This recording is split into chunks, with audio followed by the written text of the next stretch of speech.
बहुत शुक्रिया जी जनाब अमजद बराइश साहब अपने विचारों का इजहार कर रहे सन। अजीज तलबा 2-4 मिनट थोड़ा इंतज़ार करना पड़ेगा। एक छोटी जी इस कॉन्फ्रेंस की कार्रवाई है। मैं यहाँ सफोरा की दरख्वास्त करना कि एक बार फिर स्टेज पे आओ, तशरीफ ले आओ और शील्ड जड़ियाँ ने मेहमान तकसीम करो अपने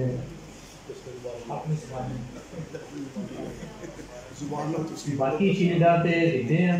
पहले दिन मेहमान स्टेज से तशरीफ ले आओ। डॉक्टर साहब, अमजद साहब, जाहिर साहब, मून साहब आ जाओ स्टेज पे अगे आ जाओ। तो दूजा पहली जेड़ा अवार्ड आ ख्वाजा गुलाम फरीद अवार्ड सी बराए पंजाबी किताबां जेड़ा कि इस बारी मुंतखब होए थे जनाब प्रोफैसर सादत अली साकिब साहब की किताब से वो उन्होंने पेश करना सी। पहले वो पेश कर लीए। डॉक्टर साहब अगे आ जाओ।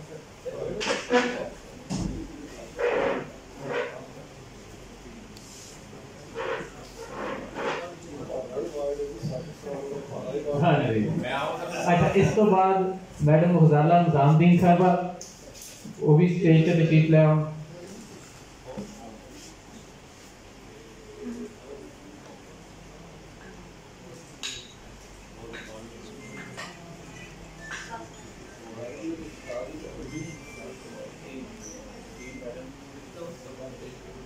अच्छा मैडम तो बाद जनाब हसनैन भट्टी साहब।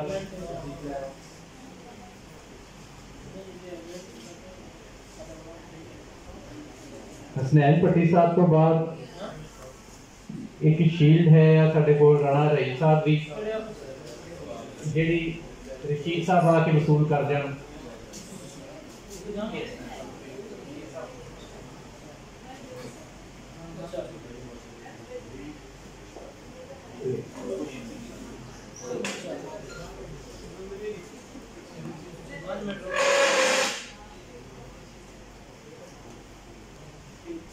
अच्छा ये रशीद साहब मुझे शील्ड एक पेश कर दो जी।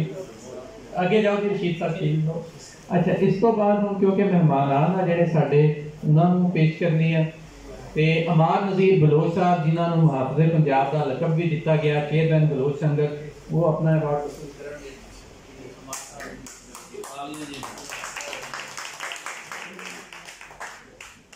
इस तो बाद क्योंकि हम स्टेज पे आप ही मौजूद है सारे क्यों मेहमान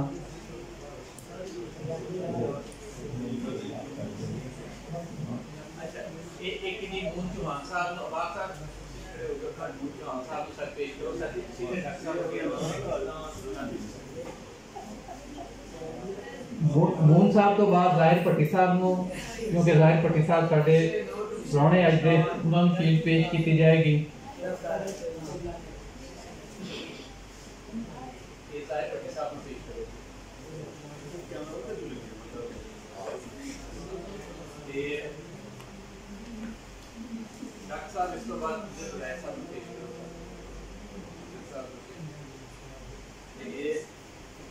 आखिरी शील्ड जी वो जाहिर भट्टी साहब पेश करेंगे नवीद शहजाद साहब को।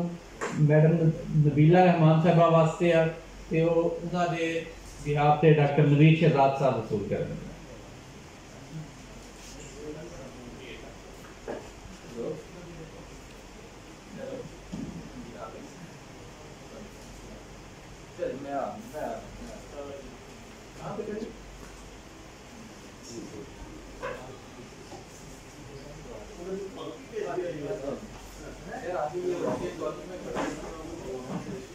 बहुत शुक्रिया मियां आसिफ साहब।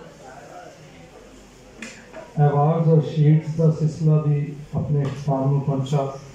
हुण मैं आखिर पे दरखास्त करांगा डॉक्टर नबीला रहमान साहब चुके अज मौजूद नहीं वो चंद गई हुई ने उन्होंने गैर मौजूदगी साडे डायरैक्टर शोभा Punjabi institute of Punjabi and culture studies मुहतरम प्रोफैसर डॉक्टर नवीद शहजाद उन्होंने सेवा की दरखास्त है। तशरीफ ले आओ और आने वाले मेहमानों का शुक्रिया अदा करो और अपने विचार भी साझे करो। Professor doctor Naveed Shahzad.